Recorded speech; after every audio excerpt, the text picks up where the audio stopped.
It wasn't a breakdown. It wasn't even a fight. It was a meeting. Aaron cleared his throat the way he used to when he was about to ask for money as a teenager.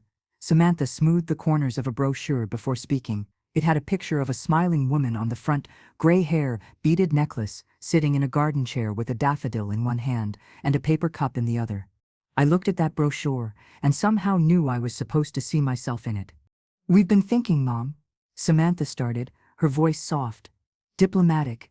"It's time we talked about the future." Aaron took over, eager to sound reasonable. "It's not safe anymore. Stairs, the yard, cooking alone. We just want to make sure you're, supported. In a place that's equipped," Samantha added. "They weren't cruel. That's the part that always sticks with me. They weren't shouting, weren't slamming doors, just calmly shoving me out of my own life." The folder had been printed at home. Tabs, highlights, hand-drawn arrows. They'd even taken a tour without telling me. I saw their smiles in one of the photos clipped to the corner, a selfie in front of a wall that read, "The evergreen life you deserve." Aaron pushed the brochure across the table like it was an inheritance. "Evergreen Hills is beautiful," he said. "Private units, weekly outings, 24-hour care. You'd be around people your age." My age. That phrase tasted like vinegar. I didn't speak right away. I looked around instead, at the dining room wallpaper I'd picked out 15 years ago, at the wooden molding Aaron scraped with his toy trucks when he was 4. I glanced up at the ceiling fan and wondered how long it had been since I cleaned the blades. Maybe 6 months. Maybe a year. They probably noticed. "You've been thinking," I said finally. "But have you been listening?" Aaron's smile twitched. Samantha looked like she wanted to fill the silence, but didn't know with what. "I'm not broken," I continued. "I still drive. I still cook. I know where my pills are." "Mom, no one's saying you're broken," Aaron said, placing his hand over mine. I didn't pull away. "You're saying I don't belong here," I said. He flinched. Samantha stepped in. "That's not what we meant. It's just this house is too much. You shouldn't be alone here." It was always that word. Alone. As if being alone meant being at risk. They didn't understand the difference between loneliness and solitude. I had learned to love the quiet. I didn't fear silence. I feared condescension. And here it was, folded neatly in a pamphlet. Aaron leaned forward, gently. "We've already talked to the facility. If we act this month, you get a reduced rate. No pressure, just please think about it." He smiled like he used to when he was trying to sell me on the idea that he didn't dent the car. I looked at both of them for a long moment, then nodded. "Okay." They froze. "Okay?" Samantha echoed. I stood up slowly, smoothing my sweater over my hips. "You're right. It's too much. And you're just trying to help. I'll look into it." Aaron exhaled so hard it was almost a laugh. "Wow. I thought you'd be upset." "No," I said, already stepping away. "I'm not upset. Because I wasn't. I was already gone." Later that night, I turned on every light in the house. Not because I needed to see, but because I wanted to remember. Each room glowed like a lantern, soft and steady, full of echoes.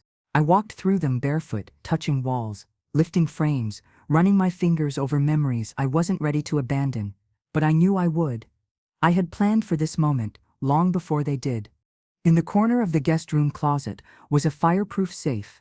Inside, a manila envelope with notarized documents, 1 cashier's check, and 3 signed offers from home buyers eager to get their hands on a well-kept 4-bedroom in a good school district.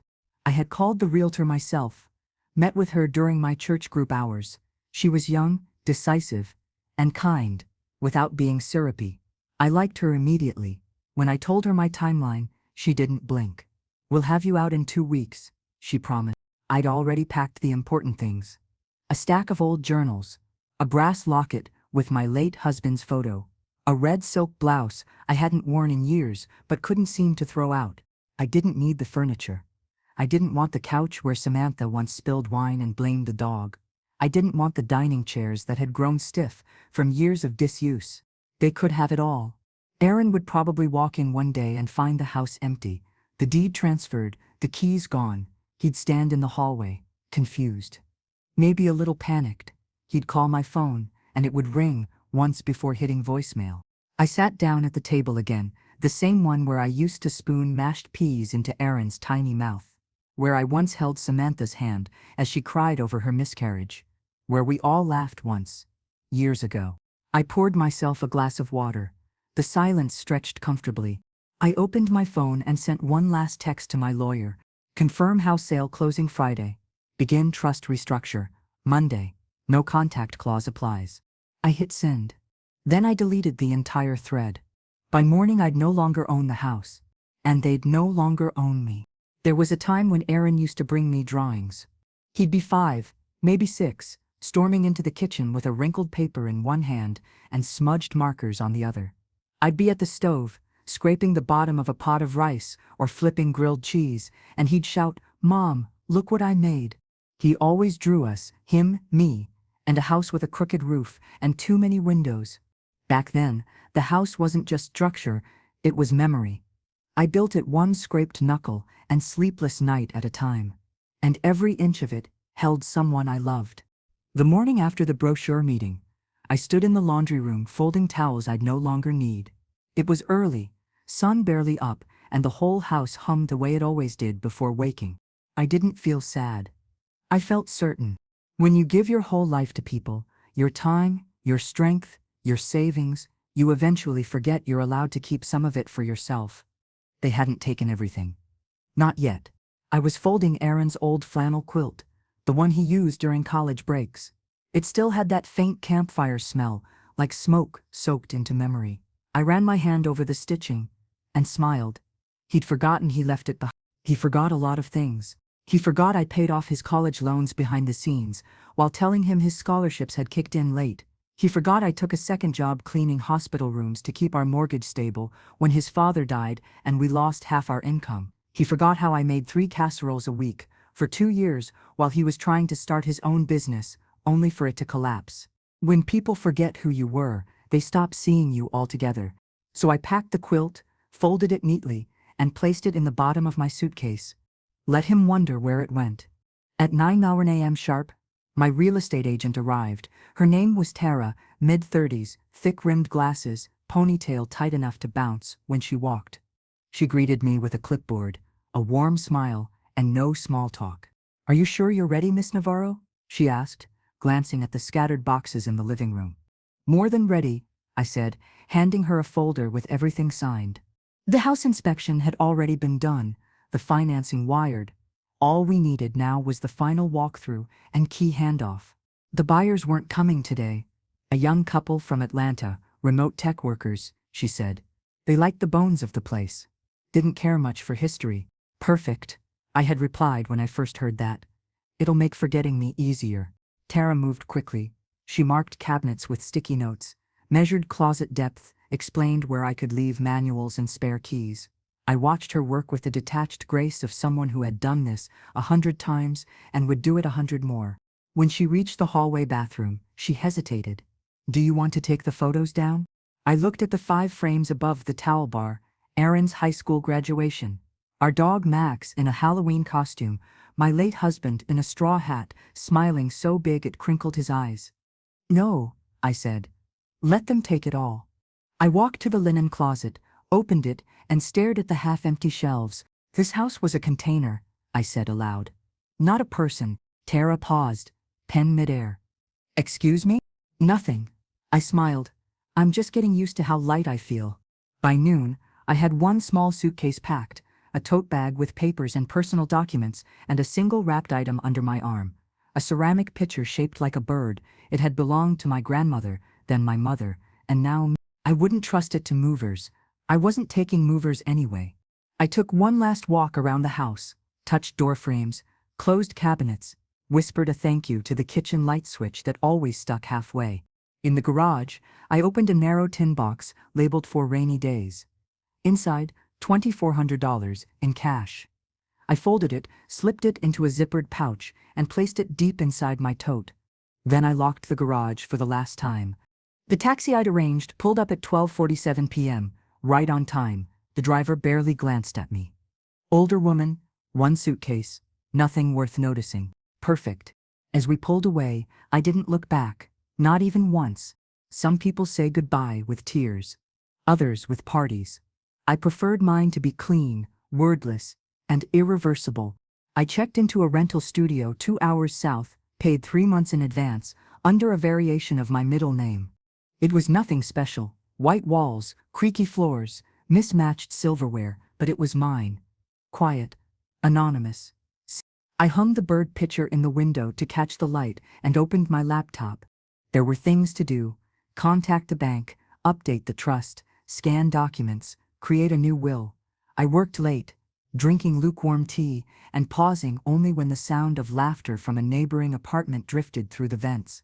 It didn't make me feel lonely, just reminded me I was finally nobody to anyone, and somehow that felt more peaceful than anything I'd known in years. At midnight, I turned off the lights. Tomorrow, the sale would finalize. By next week, Aaron and Samantha would find the house sold, the deed transferred, the mailbox empty. I'd left no forwarding address, no voicemail message, not even a goodbye note on the counter. If they wanted closure, they'd have to look in a mirror. The morning after I moved into the studio, I woke up disoriented. For a moment, I forgot where I was. The walls were unfamiliar, white and sterile. The mattress firmer than mine had been. I reached for the nightstand out of habit, but there wasn't one, just a cardboard box I'd flipped over and placed a lamp on. And yet, I wasn't frightened. I wasn't lost. I was unanchored, and there's a certain power in that, when you've spent your entire life tethered to everyone else's needs. I brewed instant coffee in a chipped electric kettle that came with the apartment. While it steeped, I stood barefoot at the window, watching the neighborhood come alive. A woman across the street walked 2 dogs. A man in a cap hosed down his truck. Nobody knew me here. Not by name, not by story. That anonymity wrapped around me like a second skin. I sat down at the small kitchen table, opened my notebook, and wrote in big, steady letters across the top of the first page. This is the part they never thought I'd write. I listed my remaining tasks. They were simple, administrative, quiet: contact attorney, about new will, set up mail forwarding through post office box, transfer trust assets to secondary recipient, schedule appointment with therapist, optional. That last one surprised me. I hadn't intended to write it. But the truth is, I'd been grieving in layers. First my husband, then my son, then finally, the idea of family as I had always known it. By noon, I walked to the small-town post office and opened a P.O. box under the name E.L. Navarro. Not Eleanor, not Mrs. Navarro, just 3 letters and a surname. When the clerk asked for ID, I handed her my license and said, "It's for a short stay." She nodded. No judgment. The postal clerk didn't know I was disappearing. She just thought I was passing through. That afternoon, I unpacked slowly. 1 drawer for clothes, 1 for papers. I hung the bird picture where it caught the afternoon light best. I taped a photo of my husband to the inside of the kitchen cabinet door, where I could see him every morning without broadcasting my memories to the world. I didn't feel like I was hiding. I felt like I was finally choosing what to reveal. That evening, I lit a cheap cinnamon candle and sat on the floor with my knees bent, staring up at the blank walls. I thought about how many things in the house I'd sold had once felt permanent, things Aaron had climbed on, colored on, bled on, as a boy. Now they belonged to strangers. Let them repaint. Let them replace the curtains. They never knew what that house had held. The first real moment of quiet came 2 days later. I was folding a second-hand blanket on the pull-out couch. When my phone buzzed, it was a number I knew by heart. Aaron. I didn't answer. I didn't decline. I just let it ring until it stopped. 5 minutes later, he tried again. Then Samantha. Then an email. "Mom. The house. What's going on? We stopped by and there's a sold sign out front. Please call us. You can't just disappear like this." I stared at the screen until the text faded. Of course I could. They had disappeared from me long before I ever walked out that door. I placed the phone face down on the table. No one gets to throw me away and then panic when I've done the same. That night, I wrote 2 letters and didn't send either one. One to Aaron, explaining everything, how I had watched them prepare to exile me with a brochure and a smile, how I had heard Samantha's voice downstairs saying, "It's time she left before something happens," how they turned my life into a contingency plan. The second letter was to myself. I wrote, "You did not leave out of rage. You left because you had finally been invited to, and this time, you RSVP'd. Yes. I folded the letters and slipped them into a folder marked Keep Private. I wasn't sure if I'd ever mail them, but I needed to know I had the words ready, if the silence ever failed. 2 mornings later, I walked into a diner at the edge of town and ordered pancakes. The server was maybe 19, with chipped blue nails and a paper flower in her apron pocket. She called me ma'am and gave me extra syrup without asking. Passing through? She asked. No, I said, surprising even myself. I think I just arrived. She smiled, like she didn't need the backstory. Well, welcome. For the first time in months, I felt like I had landed somewhere I didn't have to justify my age, my choices, or my silence.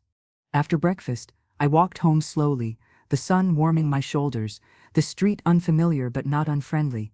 That night, I slept with the window open, and for the first time in what felt like years, I didn't dream of the house I left behind. I dreamed of a new one that hadn't been built yet, but would be, on my terms. I didn't answer Aaron's 3rd message, or his 4th. By the time he sent a 5th, this one longer, laced with worry and a not-so-subtle hint of accusation, I had already opened a new checking account, listed my previous number as inactive, and begun every online login with a new email that had no trace of my name. His messages arrived like leaves on the wind, each one softer, more frantic. Mom, please, just call us. We're worried. Why would you do this? Did someone convince you? Did someone take advantage of you? He really believed I couldn't have done it myself. That was always the root of it. Not cruelty, not malice, just arrogance, the kind of quiet, well-meaning superiority that made them think they were managing me out of love. But love, real love, doesn't draft brochure. Love doesn't treat your autonomy like a leak in the roof, something to patch over until it collapses. I hadn't collapsed. I had, for the first time, restructured. The next week, I walked to the attorney's office, a small brick building with dusty blinds and fake ficus plants in the windows. Her name was Karen Gentry. She looked like someone who baked cinnamon cookies and used binder clips like scalpels. She didn't offer small talk when I sat down, just opened a manila folder and said, "You're serious about removing your son?" Completely. She tapped her pen once against the desk.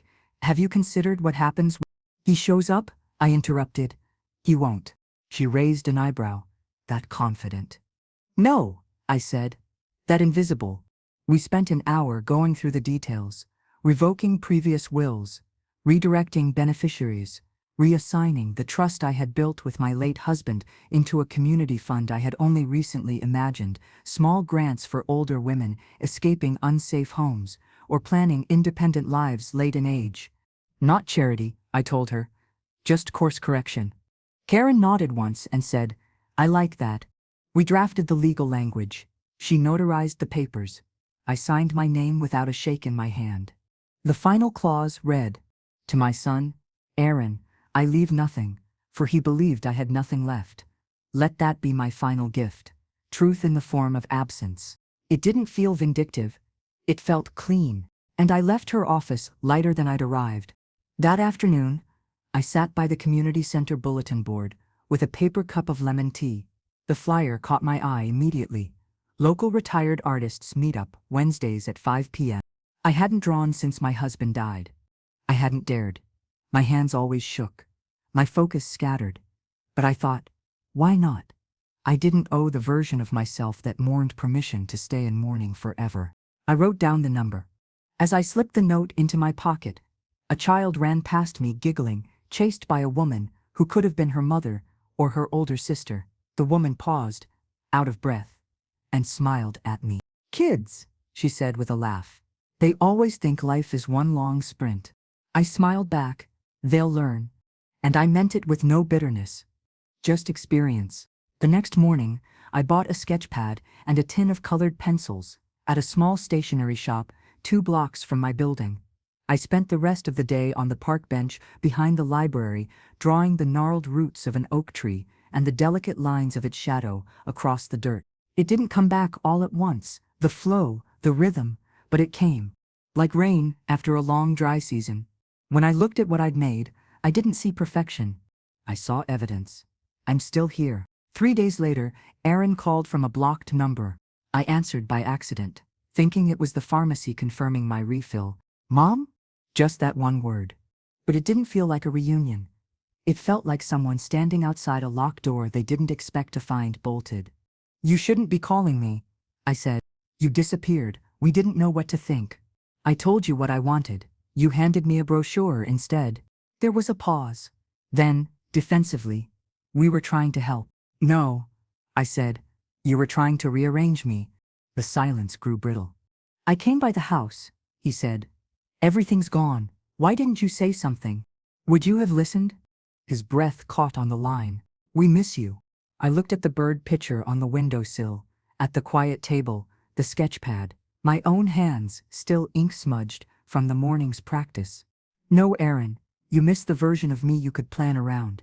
That version doesn't exist anymore. He sighed. You didn't have to cut us out. You handed me the scissors, I said gently.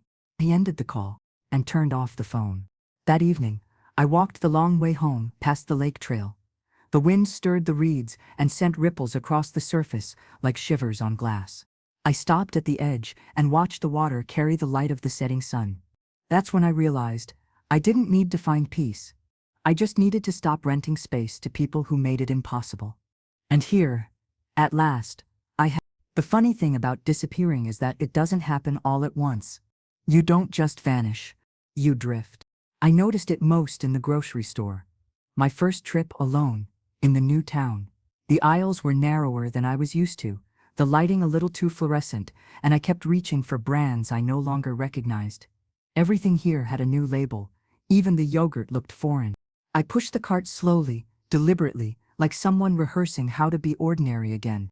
A young man brushed past me in the cereal aisle and didn't even look up. No nod. No polite smile. No recognition. And somehow, it made me feel seen. I bought apples, 2 cans of lentils, a loaf of wheat bread, and a small jar of peach preserves. My late husband's favorite. Even now, in his absence, I found myself unscrewing the lid before putting it away just to breathe in the scent. It didn't make me sad. It made me real. I walked the half-mile back to my studio, with the groceries in a cloth bag looped over my arm.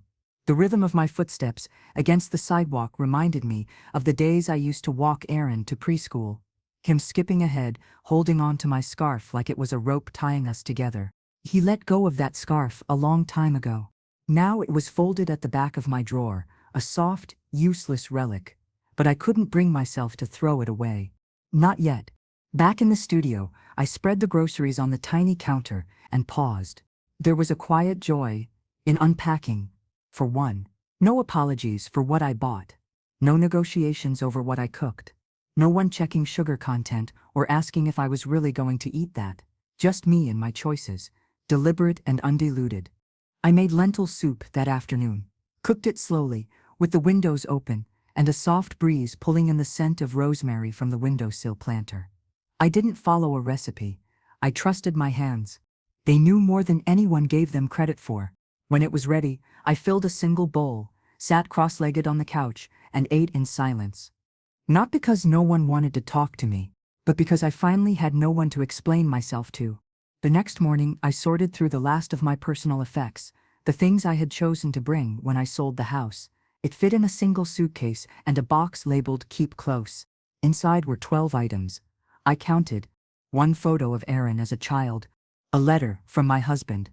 Unopened since a silver bracelet my sister gave me when I turned a pressed flower in a dictionary from my college days. A cookbook with grease-stained pages. The scarf. A tiny ceramic frog from my classroom when I was a substitute teacher. My wedding ring. A 1987 map of the coast. A bus token from the last trip I took with my mother. The property deed from the old house. Now stamped, sold. A note I wrote to myself on the night I left. You were allowed to choose peace. I laid them all out on the bed like puzzle pieces. I didn't cry. I didn't ache. I simply sat there and let them speak for me. Each one whispered something different. You were loved once. You loved back. You gave too much. You finally stopped. I packed them all again carefully, with intention. Then I slipped the note into the back of my journal and crossed out the word aloud. I wrote instead, you chose peace. That afternoon, a woman named Lorna from the artist meetup group called. "Hey Eleanor," she said. "We're getting coffee before tomorrow's session. Want to come?" I hesitated, not because I didn't want to, but because it had been so long since someone asked me for anything that wasn't tied to guilt, obligation, or convenience. She said my name, like it belonged to me. I cleared my throat. Yes, I'd like that. We met at a quiet cafe off Main Street. No music, no lines, just worn booths and the smell of cinnamon coffee. Lorna was there already, her sketch pad out, doodling shapes that looked like birds in flight. "I wasn't sure you'd come," she said, not accusing, just honest. I wasn't either. I admitted. We didn't talk about family. We didn't exchange trauma. We talked about pencils, about shadows, about how the curve of a line can say more than a face sometimes. I left with a cup of warm tea, and the soft, flickering hope that I could still belong somewhere. Not because I was needed, but because I was welcome. That evening, I pulled out the cookbook, the one with my handwriting in the margins, notes like "cut back salt" or "use more lemon than you think." I turned to the page marked by a faded post-it, "peach preserves, thumbprint cookies." I baked. For no one. For nothing. Just because I remembered the smell, the shape, the joy of pulling something from the oven and thinking I made this. It's real. It's enough. The next morning, I packed 3 of the cookies into a tin and brought them to the artist circle. Lorna smiled. Another woman named Adra asked for the recipe. I didn't say where it came from. I didn't say who it used to be for. I just smiled and said, "It's old, but it still works." And so did I. The next Wednesday at the art circle, I showed up 10 minutes early. It wasn't nerves. It wasn't even eagerness. It was presence. There was something healing about being in a room full of people who weren't interested in your resume or your relatives, just your hands, your process, your lines. The meeting was held in the back of the community center, old wood floors, windows cracked slightly open for air, the smell of pencil shavings and tea bags hanging in the space like a familiar coat. Lorna was already there. Deirdre, too. A man named Thomas sat near the window, quietly sketching a plant in a chipped ceramic pot. "Eleanor," Lorna called, waving me over. "That seat's yours." I hadn't claimed a seat in years. Not one that was truly mine. I smiled and sat, placing my sketchbook on the folding table like it had weight beyond its size. Today's prompt was things left behind. I didn't hesitate. I drew the scarf, not its color or fibers, but the memory of it being pulled gently by small hands. The shape of a child leaning forward in a snowstorm. The tug that once meant trust. It wasn't a perfect drawing, but it was mine. And when I showed it to Lorna, she said, "This looks like something you carried for a long time." She was right. That night, I walked home past a bakery that always left its back window cracked. The smell of rising dough followed me for 2 blocks. I thought about my kitchen, my old kitchen, the one with the chipped tile, the window that always fogged over during winter. I used to bake when things went wrong, bread when my husband lost his job, cookies when Aaron failed his driving test, pies when Samantha miscarried. Always something warm, always something you could break open with your hands. Now, I didn't bake to soothe anyone. I baked because I wanted to see something rise. The next morning, I bought fresh yeast. Later that week, I found myself walking the aisles of a second-hand bookstore tucked behind a laundromat. The place smelled like paper and dust and solitude. I spent 2 hours there. No one rushed me. No one asked if I was finding everything all right. No one told me what I should be reading for my age. I left with a used copy of The Year of Magical Thinking and a little pocket poetry book, one I used to teach from when I was a substitute in the late 90s. I read the first stanza aloud to myself on the walk home. The words tasted like something I'd once forgotten to water, and I felt them bloom again. That Sunday, I walked into a church I didn't belong to. Not for the sermon, not for the religion, just for the music. The choir was rehearsing, the doors were open, and I stood in the back unnoticed, listening to harmonies that reminded me of being young and afraid and full of hope at the same time. I didn't stay long, but long enough to remember that spirituality isn't about belief. It's about where you place your reverence. And mine, that morning, was in the courage it took to stand in a room full of strangers and feel nothing expected of me. On Monday, I bought a new lamp. It wasn't expensive, it wasn't particularly stylish, but I liked the way it lit the wall in amber tones, like candlelight trapped in glass. I set it beside my bed and wrote a note beneath it in my journal. You can create sanctuary anywhere if you stop waiting for permission. Then I closed the notebook and slept without dreaming. The next time Aaron tried to reach me, it was through a long, carefully worded email forwarded through my lawyer. He wrote, "I know you're angry. I know we handled things poorly. But I'm scared. You vanished. I don't know where you are. I don't know if you're safe. I don't know how to fix this." That last line caught me. I don't know how to fix this. As if it were a broken chair. A misplaced file. Not a woman. Not a mother. Not a life. Karen. My lawyer called to ask if I wanted to respond. I said, no. Not yet. And maybe not ever. That night, I brought out my sketch pad again. I drew the ceramic bird picture. I shaded it carefully, giving it the attention no one else had ever paid it. It looked proud, full, fragile, and solid all at once, a mirror of me. In the stillness before sleep, I remembered something my husband once said when I was sobbing quietly after a long day of holding everything together. You don't have to be a lighthouse for anyone who keeps choosing the storm. I had never understood what he meant until now. Because I had been that lighthouse. I had stayed rooted, tall, constant, lighting the way for people who had no intention of docking safely. Now I had pulled the light inside. I wasn't trying to guide anyone. I was warming myself. It was mid-April when I painted the wall. Just one. The farthest wall in my studio, the one behind the bed, plain and stubbornly blank since the day I arrived. It wasn't a dramatic color, just a muted sage green I found at the hardware store's discount shelf. A tone that reminded me of the succulents I used to keep on the windowsill of my old kitchen. The clerk asked if I needed help loading it into my cart. No, I said, steadying the can myself. I've carried heavier things. He smiled and nodded, not knowing how deeply true that was. Painting it took half the day. I moved slowly, methodically, taping the edges and covering the floor with old newspapers. I worked in silence, save for the soft bristle sound of the roller gliding across drywall and the rhythmic creak of my knees, each time I crouched. By late afternoon, it was done. One wall. Not a transformation, exactly, but a declaration. This space was mine. Not a stopgap, not a halfway point. Mine. I didn't buy anything fancy to decorate it. Just a simple shelf I assembled myself, and a thrifted frame that would hold one of my drawings, whichever one I decided deserved it. I sat across from that wall for a long time, that evening, mug of tea in hand, bird picture on the sill, and I just stared. It wasn't about the color, it was the claiming. In my old house, every decision required negotiation. Don't spend too much.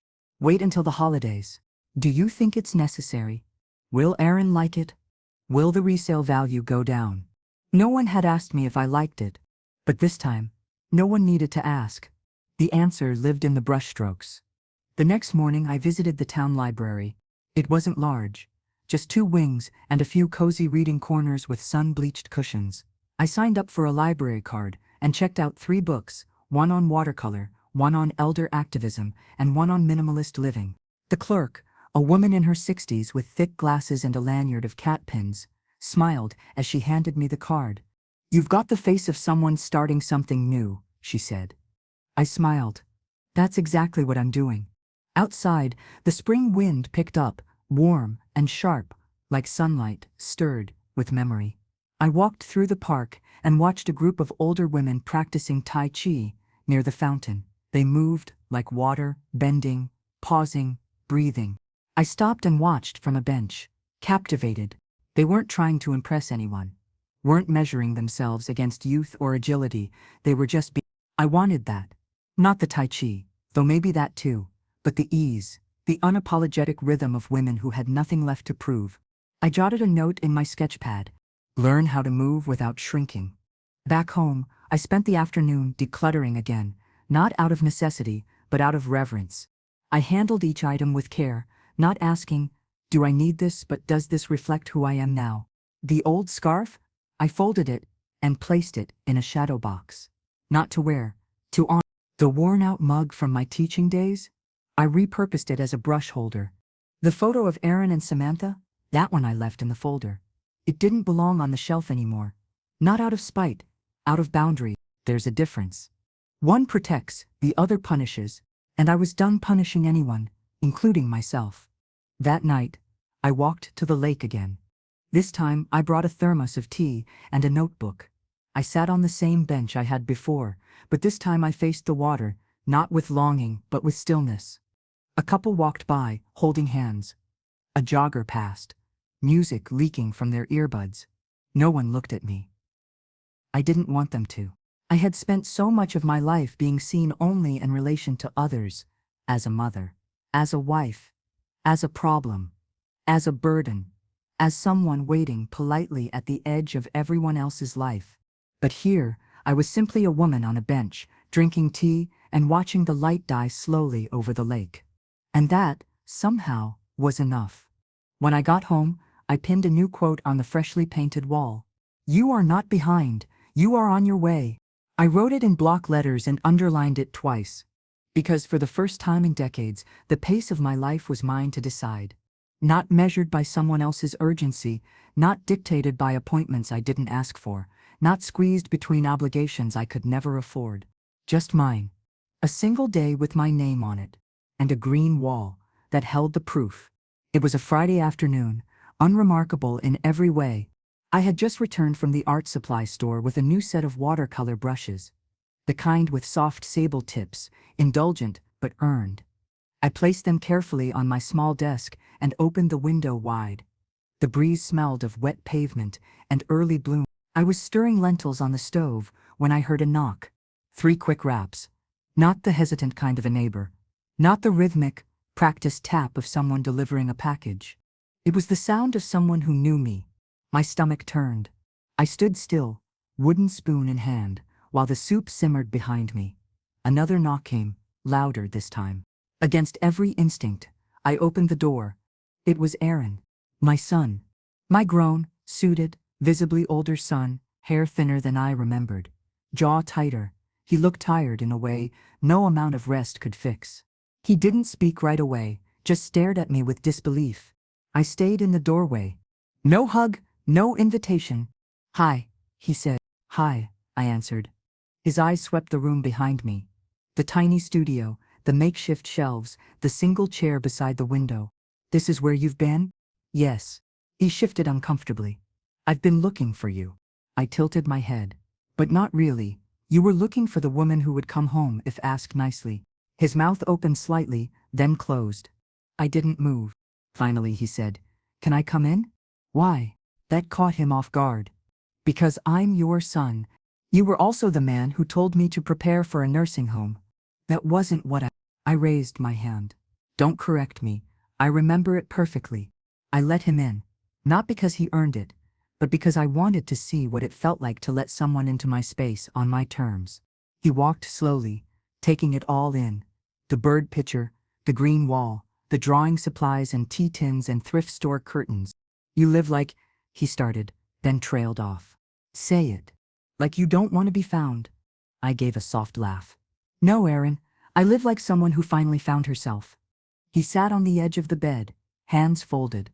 "I didn't know it had gotten that bad," he said quietly. "You didn't look." He nodded. "Samantha thought we were doing the right thing.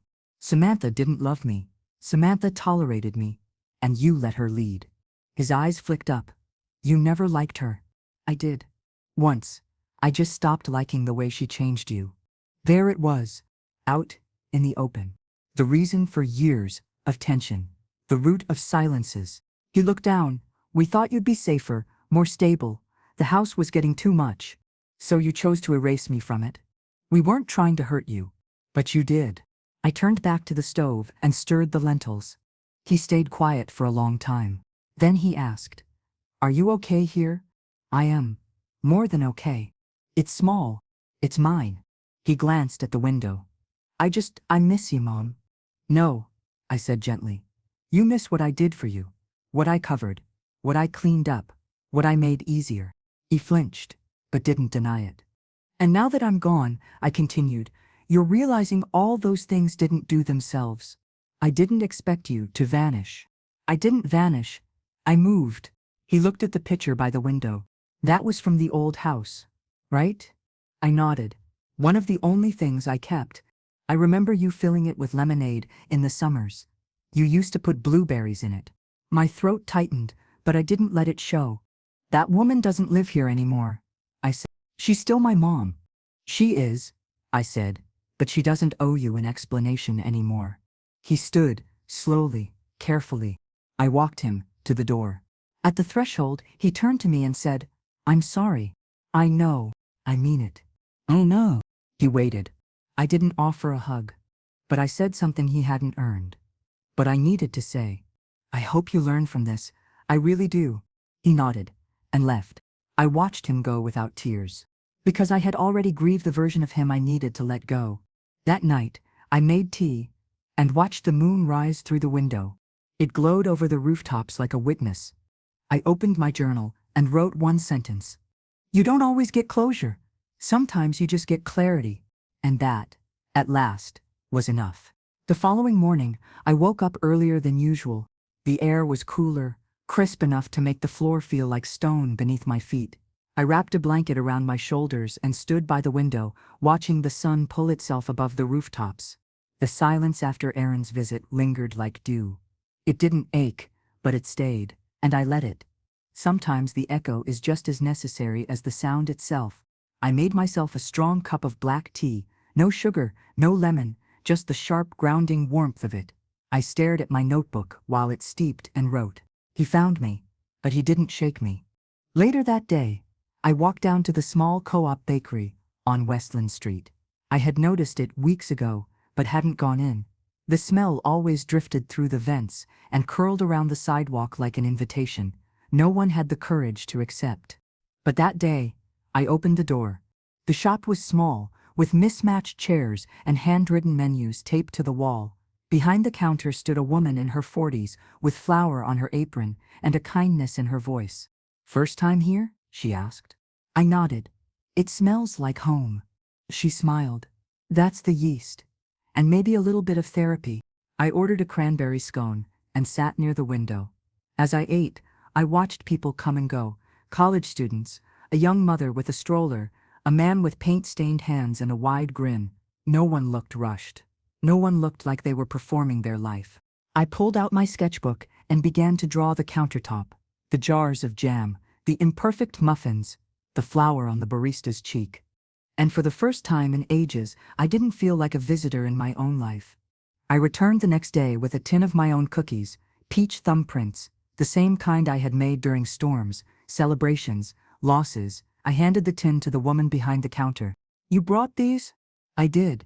They've traveled. She took one, bit into it, and her eyes widened slightly. Well, now you're in trouble, she said, because if you weren't a regular before, you're officially part of the rotation. I laughed. I don't mind. She introduced herself as Nina. We spoke for 10 minutes before the next customer arrived. She told me they were starting weekend baking workshops for the community, especially retirees looking for something creative. You should come, she said. I hesitated. Not because I didn't want to, but because I realized how long it had been since someone had offered me a place without wanting anything in return. I will, I said, and I meant it. Back home, I found myself humming while I rearranged my tiny kitchen. Nothing drastic, just a new order, spices closer to the stove, the pitcher back on the windowsill, the cookie tin tucked safely into a new shelf space. Everything, for once, had a reason to be where it was. I pulled out my old recipe binder, flipping past the pages stained by time and grief and memory. I stopped on the peach thumbprint page. My handwriting curved across the margins. Don't skip the salt, just a pinch. It matters more than they think. I smiled. Some lessons last longer than resentment.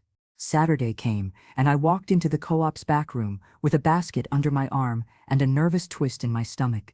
I hadn't cooked with strangers since the church potlucks of my younger days, back when being useful felt like the only way to be wanted.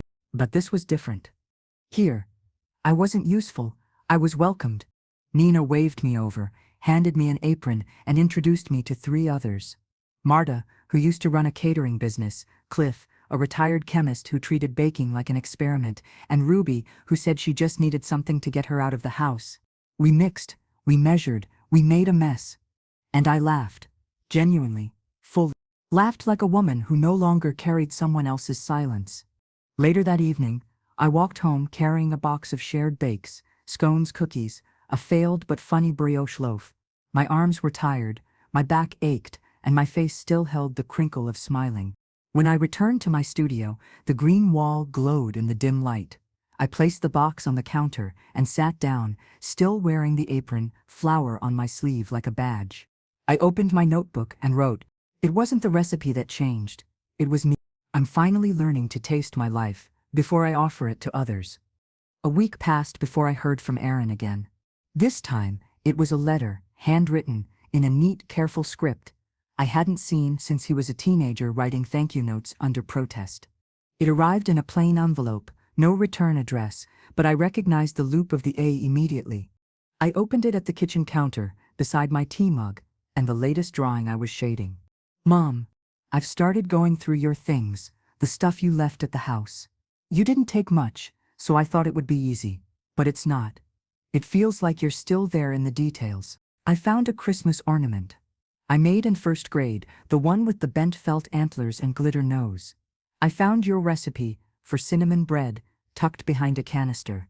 I found a photo of you and Dad at the lake, tucked in the back of your jewelry drawer. I'm realizing how much of you I never really saw. How much I assumed you would always be there to hold the weight. Samantha and I are separated.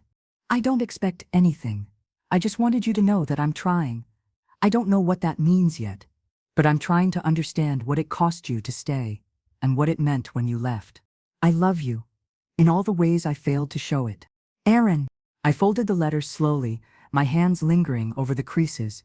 I didn't cry, but I did feel something loosen. Not forgiveness, not yet.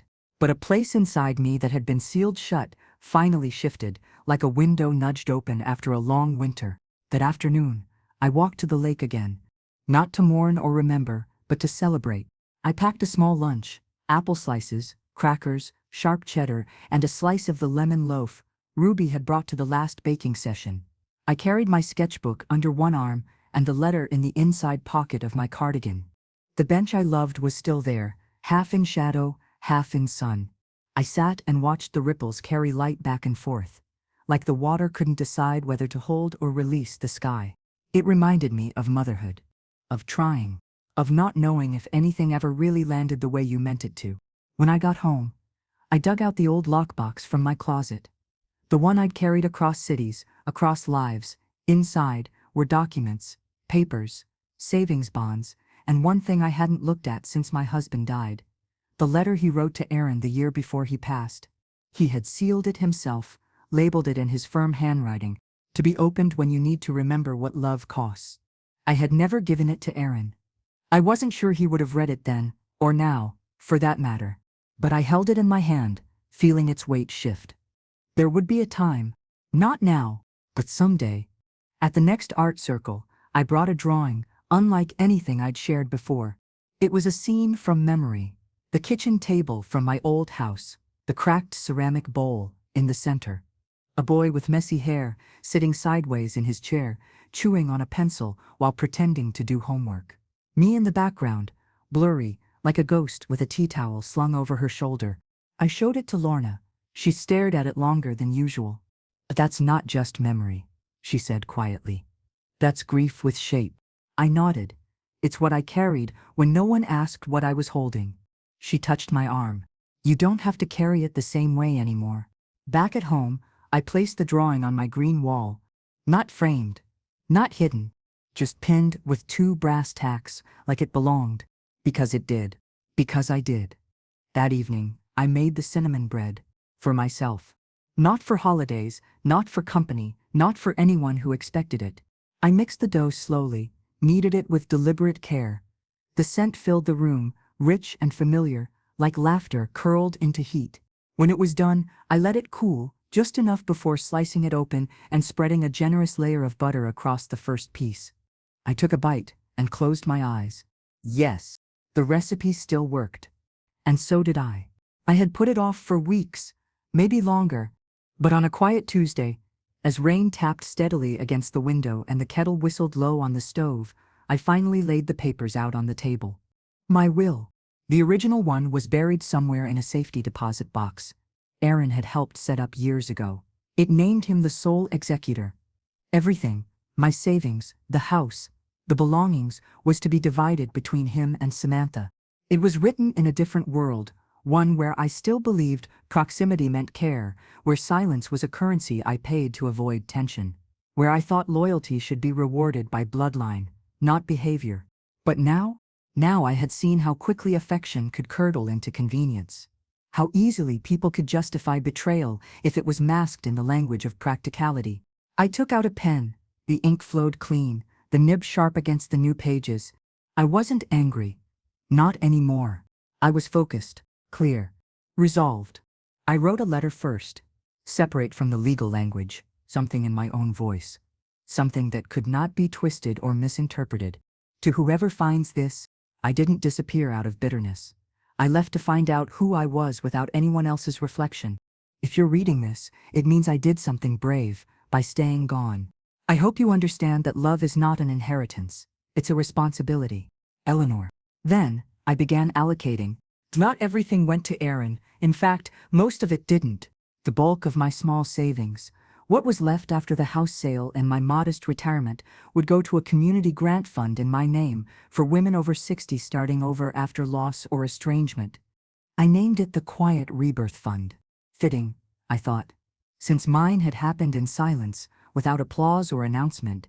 I left my art supplies and sketchbooks to the community center's art circle, along with a note asking them to please replace the chairs, some of which had wobbled dangerously for months. The bird picture? I bequeathed it to Nina. I knew she'd understand the sentiment tucked inside its chipped lip. My recipe binder, lovingly updated and annotated over 4 decades, would go to Ruby. She'd already asked me twice for the lemon loaf instructions. She'd keep it alive. As for Aaron, I didn't leave him out. I left him a smaller amount, enough to ensure he wasn't hurt financially. But I also included a clause: he could only receive it after attending 10 hours of volunteer service at an elder care center of his choosing. Proof required. It wasn't punishment. It was education. Call it interest on the debt he didn't realize he owed. I met with a lawyer the next day. Different from Karen, someone local and neutral. He didn't blink at my decisions, didn't question the fairness. He only asked, "Are you sure?" And I said, "I've never been more." When it was all signed and notarized, I felt something lift. Not grief, not regret, but the final strand of obligation that had tied me to the version of myself that never asked what she wanted. That evening, I cooked dinner slowly, rosemary potatoes and sautéed zucchini. Nothing complicated, nothing showy. I set the table for one. No phone beside my plate, no TV in the background. Just the sound of my own breathing and the clink of the fork against ceramic. It was enough. I wasn't waiting for company, or news, or closure. I had written my own ending, and by doing so, I'd also written a new beginning. After dinner, I walked to the post office just before closing and mailed a copy of the will to my bank, one to the lawyer, and one to the fireproof lockbox in my apartment. I paused before sliding the last envelope into the slot.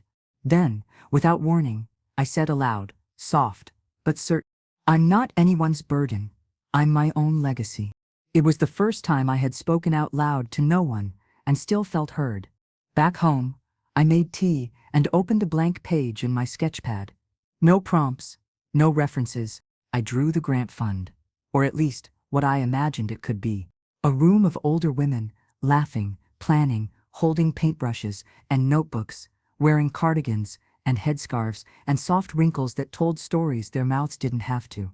Women who looked like me. Women who were me. Women who were told their life had narrowed only to prove that it had just begun. I shaded their faces with care. And I didn't cry. Because this time, I wasn't mourning. I was honoring. It was early evening when the doorbell rang. Not the knock of a neighbor, not the timid tap of a delivery driver. It rang with purpose. I wiped my hands on a towel, flour still clinging from the biscuit dough I had been rolling, and walked to the door, heart strangely steady. Outside stood Samantha. Hair neatly pinned, blazer creased, phone gripped in one manicured hand. Behind her, Aaron. He looked different than the last time, less taut, more hollow, as if time had been rushing at him and he had finally stopped trying to outrun it. I didn't move. Samantha's lips pressed into a thin smile. Hi. Hello, I said, my voice even. I wasn't expecting visitors. Can we come in? She asked. I looked past her, at Aaron. His eyes met mine. We won't stay long, he said softly. I promise. I opened the door just enough for them to enter. They stepped into the warmth of the studio, the green wall, the smell of rosemary and biscuits, the picture on the sill. Samantha looked around. This is cozy. It's mine, I said, closing the door. They stood awkwardly, not sure where to sit. There was only one chair and a small bench by the window. I gestured. Samantha took the bench. Aaron remained standing. I didn't offer tea. We heard about the changes, Samantha said, folding her arms. Changes? I echoed. To your will. I nodded once. You must have read the letter I left at the bank. We were surprised, she said, voice tight. Hurt, honestly. I raised an eyebrow. You were surprised that actions have consequences. Aaron cleared his throat, the sound of a man trying to play mediator but knowing he no longer held the map. It's not about the money, Samantha said. No, I said quietly. It never was, but you treated me like a transaction for years. I just finalized the ledger. She flushed. You're punishing us. No, I said, and turned to Aaron. I told you I don't believe in punishment. I believe in clarity. Aaron stepped closer. Mom, I did the volunteer hours. I looked up. His voice wasn't defensive, it was worn. I went to a place just outside of town, he continued, helped in the kitchen, sat with people who didn't remember their own names but smiled when someone held their hand. I thought of you every time someone needed help, and nobody showed up for them. I swallowed the sudden knot in my throat. It changed something, he said. I believe you. Samantha crossed her legs, uncomfortable. But what about what you're leaving behind? I turned to her. What about it? The fund, the art stuff, the recipes. Why not give those things to family? I smiled, without warmth. Because legacy doesn't belong to those who merely inherit. It belongs to those who carry it forward. They were quiet. The silence stretched. I reached for the cooling biscuits on the counter and placed 2 on a plate. I handed one to Aaron. Eat, I said. It's still warm.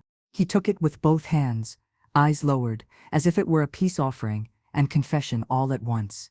He took a bite, chewed, nodded. It tastes like being 7 again, he murmured. I sat down across from them. I didn't call you here. I didn't ask for an apology, but you came. That matters. Now the rest is up to you. Samantha straightened. So, there's no way to change your mind? No, I said. And if you understood why, you wouldn't want me to. They left not long after. No raised voices. No begging. Just the soft, unavoidable finality of a door closing slowly by someone who had once always left it open. That night, I wrapped the leftover biscuits in cloth and placed them in a tin for Ruby. She'd smile and say they were better than any scone at the co-op.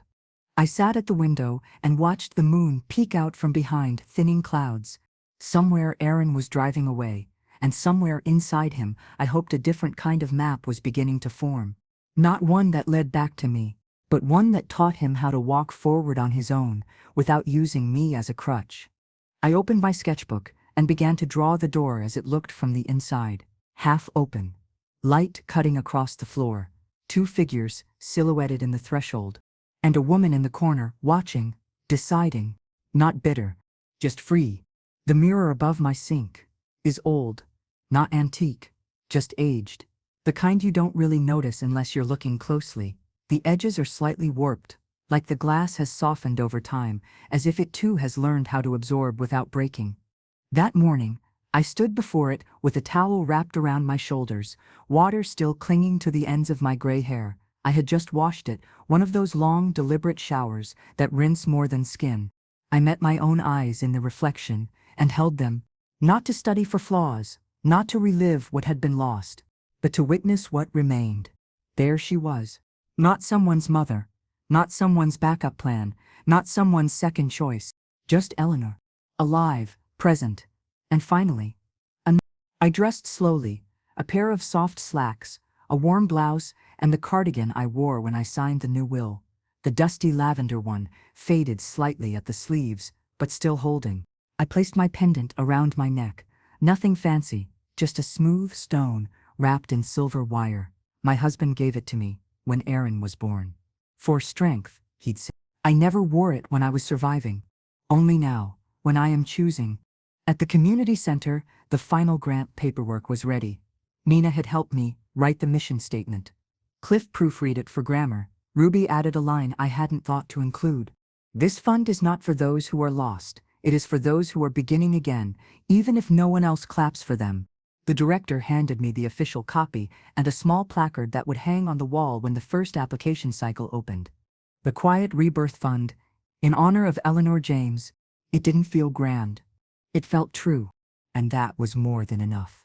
Later that afternoon, I sat at the co-op bakery with Nina and Ruby, our coffee cups steaming in a lazy rhythm. We weren't talking about legacy, or wills, or family. We talked about strawberries. Apparently, Nina had secured a crate from a nearby farm. Ruby was adamant we use them for jam scones. I lobbied for galettes. I'll make the dough, I offered. You always do, Ruby smiled, and we always act surprised when it's perfect. I laughed, a real one. From the center of my chest, the kind I never used to hear from myself. As the sun began to lower, I walked home slowly, my shadow long and soft beside me. The streets were familiar now, the rhythm of them. The crack in the sidewalk near the bookstore, the breeze that curled around the corner of Westland Street, always tugging gently at my sleeves. I wasn't hidden anymore. I was placed, rooted, not by force, by choice. Inside my apartment, I turned on the radio. A soft jazz tune filled the air, floating like light above the floorboards. I made tea, chamomile this time, and curled up by the window. Outside, the sky melted into soft oranges and purples, the kind of dusk that doesn't ask for anything. I opened my sketchbook one last time, and I drew her. Not Aaron, not Samantha, not even the women from the center. I drew the woman I'd seen in the mirror that morning. Lines around the eyes, shoulders not slumped, but resting. A hint of a smile that didn't ask permission. And the eyes, clear. I titled the page, "The Last Apology I'll Never Need to Give." Then I closed the book. Not out of finality, but because the page was full. My story wasn't ending, it had simply changed direction. And this time, I was the one holding the pen.